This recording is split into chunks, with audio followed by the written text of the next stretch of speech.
On a quiet Friday evening in 1980, a young couple checked into a roadside inn, looking for nothing more than a peaceful weekend escape.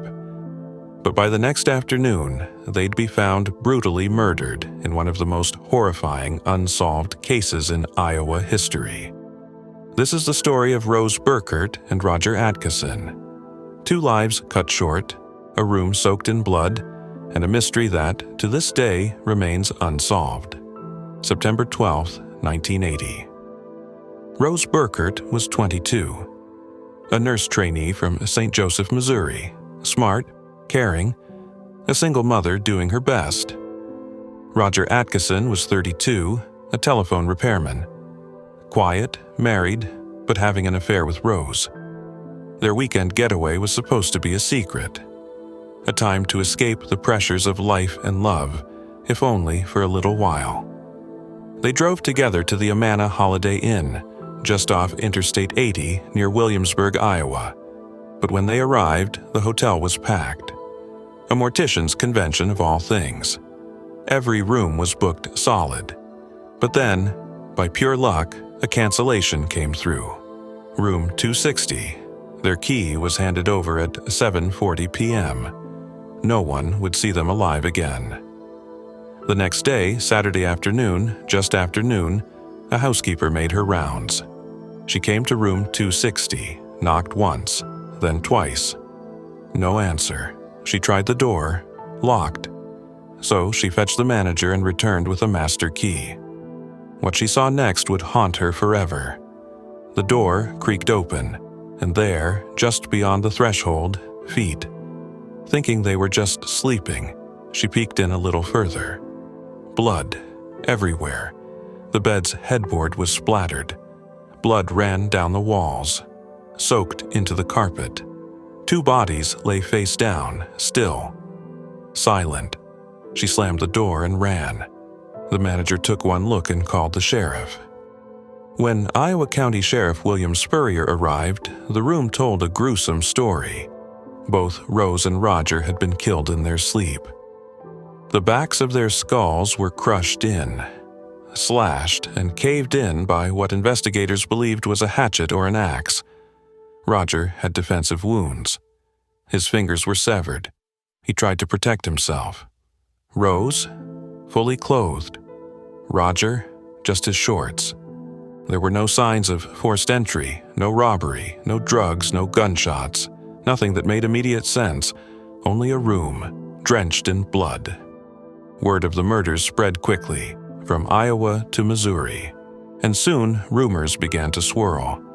The first name to surface? Danny Burton, Rose's ex-boyfriend.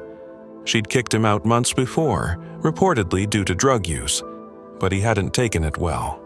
In fact, he'd been stalking her. Rose told Missouri authorities, "If I end up dead, it'll be because of my ex." She even bought a dog for protection. One day, she came home and found it hanging, butchered, in front of her house. The fear was real, but when questioned, Burton had an alibi. He passed a polygraph, no evidence tied him to the murders. Then came another name, Charles Hatcher, Roger Atkison's uncle. Hatcher was a known serial killer and had just recently escaped from a Nebraska mental hospital. Then came another name, Charles Hatcher, Roger Atkison's uncle. Hatcher was a known serial killer and had just recently escaped from a Nebraska mental hospital. A terrifying thought, but again, no proof. And Hatcher, too, was soon caught and locked back up, without ever being charged in the deaths. The investigation stretched wide. More than 400 people were questioned. Hotel guests, staff, anyone connected to the couple.